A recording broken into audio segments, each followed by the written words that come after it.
For Learning Target 322, we are going to be writing systems of equations given a scenario.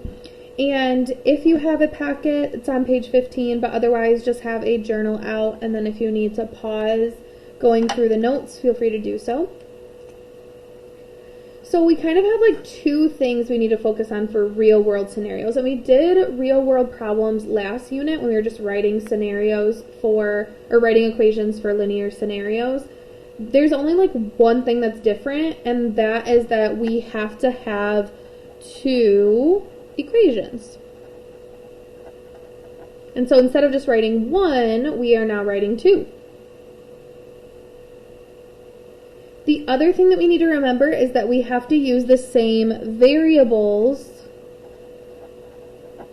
in both. So if you write two equations, but they have like, the first one uses x and y and the second one uses a and b, you can't solve that. You have to be using the same thing and they have to mean the same thing. So if you use x to represent miles in one of them, then it has to represent miles in the other one. So let's look at a couple examples. So the first one is at Hawkins Middle School, Will sold 3 senior citizen tickets and 1 child ticket for a total of $38 on the first day. Dustin made $52 on the second day by selling 3 senior citizen tickets and 2 child tickets. Write a system to represent this scenario. So the first thing that you need to look at is like, what are the two equations? What are the two situations going on? And I like to color code, although you can also just kind of do like an underline and then a squiggly underline if you want. So the first one is when Will was selling tickets. So that's the first scenario where there's 3 senior citizen, 1 child, $38. That's the first equation that we need to write. And the second equation is when Dustin was working and he made $52 by selling 3 senior citizen tickets and 2 child. So we have those two scenarios are going to be our two equations. And so we need 2 variables as well. So 2 is a very common number. 2 equations, 2 variables, 2 everything. And so our 2 variables are the 2 different things that are being offered in the problem, or the 2 different parts of the problem. And so in this case we have senior citizen tickets and we have child tickets. And so those are our 2 variables. And you can use whatever letters you want. I'm going to use x and y only because if I use s, that sometimes looks like a 5, which is hard. So I'm going to use x will be senior citizen tickets, and then y will be child tickets. Make sure you tell us what your variables mean by either doing this or drawing like a little arrow from senior and putting x and an arrow from child putting y.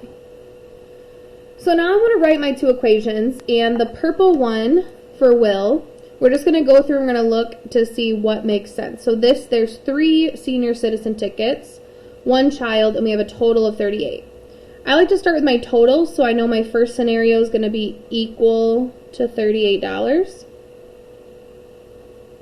And the way we get that is we have those 3 senior citizen, and that's x, so 3 x's, plus the 1 child, so 1 y. So 3x plus 1 y equals 38.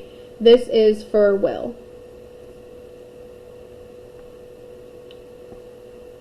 Then my second equation, I'm going to use the green information about Dustin, and so my total is $52.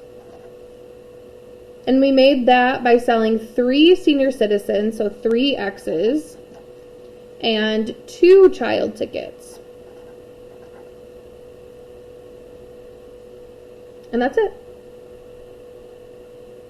So in the 3.0, you would then solve this. So you would use substitution or elimination. You would then solve this. For the 2.0 level, it's just going to be writing your own or identifying the multiple choice, which one is correctly set up.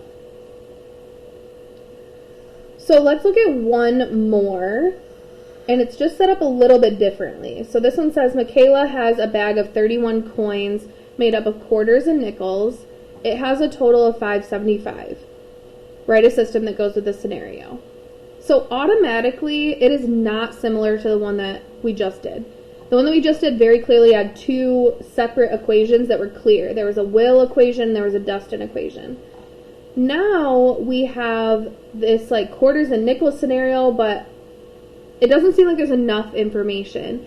And so sometimes what these questions do is they like to include total and value. So I like to call these total and value questions because it plays on your previous knowledge to be able to not say all the information because it knows that you know it. And so what that means is we know some things about quarters and nickels that they don't say in here.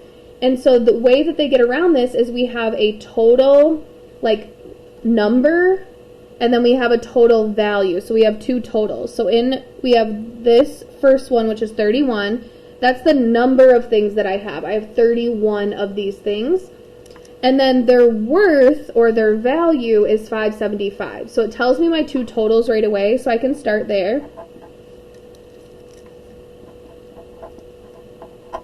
And then it's kind of set up the same way every time. So your number total, so just the amount of things, is just made up of whatever things you have. So in this case, we have quarters, which are Q, and nickels, I'm going to use N. And so if I take all my quarters, I add all my nickels, I get 31 coins. So all my quarters plus all my nickels, 31 coins. But then for the actual money amount, I need to know how much each of these is worth. So a quarter is worth 25 cents. So I'm going to do 25 cents for every quarter, plus a nickel is worth 5 cents, so 0.05 for every nickel is equal to my money amount. And so they're going to set up a quantity equation and a value equation, and then you need to know what the value of certain things are. So they do this a lot with coins.